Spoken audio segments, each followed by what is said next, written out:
ایک गांव में अहमद नामी एक गरीब शख्स रहता था। उसके पास न जमीन थी, न रोजगार। वो रोजाना मजदूरी की तलाश में निकलता, लेकिन अक्सर खाली हाथ वापस आता। घर में बीमार माँ और दो छोटे बच्चे उसके मुंतजर होते।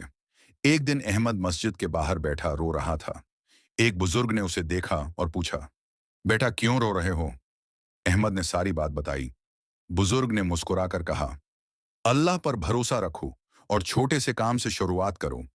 अहमद ने अगले दिन बाजार से 500 रुपए उधार लेकर चंद चाय के कप और बस्कट खरीदे और फुटपाथ पर छोटा सा स्टॉल लगा लिया। शुरू में गाहक कम आए, लेकिन उसकी खुश अखलाकी, साफ सफाई और सलीके से पेश करने की आदत ने लोगों को मुतासिर किया। चंद महीनों में उसका स्टॉल मशहूर हो गया। उसने आहिस्ता आहिस्ता मुनाफा बचाकर छोटी सी दुकान किराए पर ले ली। अब वो सिर्फ चाय नहीं, बल्कि समोसे, पकोड़े और रोल भी बेचता था। चंद सालों बाद वो पूरे शहर में अपनी फोर्ड चीन के लिए मशहूर हो गया। एक इंटरव्यू में अहमद से पूछा गया, आप इतनी कामयाबी का राज क्या समझते हैं? अहमद ने मुस्कुराकर कहा, तीन चीजें, हौसला, दुआ और मेहनत। सबक: छोटा आगाज शर्मिंदगी की बात नहीं, असल बात यह है कि आप खुलूस से काम करें और अल्लाह पर यकीन रखें।